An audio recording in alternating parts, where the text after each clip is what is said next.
Halo sahabat semua, sip, kembali lagi di Dipa Learning Center YouTube channel. Oke, pada video kali ini Miss mau bagikan info mengenai National Best of the Best Student Competition 2024. Yeay. Nah, untuk Popnas tahun ini akan diadakan pada tanggal 26 Juni 2024. Nah, untuk tempat pelaksanaannya itu ada di Hotel Haris and Convention Festival Citylink, yaitu di Kota Bandung.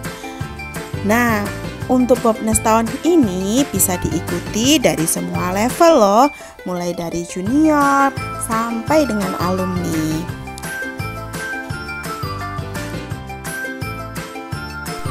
Nah, apa aja sih yang perlu disiapkan untuk menyambut lomba Popnas 2024 di Bandung nanti? Tonton videonya sampai habis ya.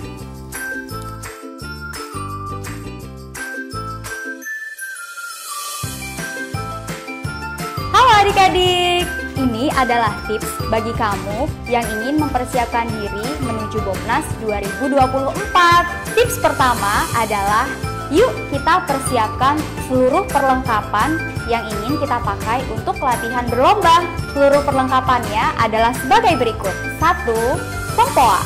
Yang kedua, pensil. Ketiga, kartu bayang untuk level Foundation 1 dan Foundation 2. Yang keempat adalah buku exercise atau kertas pemanasan dari coach. Dan yang kelima adalah seluruh latihan soal-soal yang sudah diberikan oleh coach. Dengan mempersiapkan perlengkapan ini, adik-adik sudah bisa memulai untuk latihan berlomba. Mau tahu tips berikutnya untuk mempersiapkan diri menuju Popnas 2024? Nantikan video kami selanjutnya ya.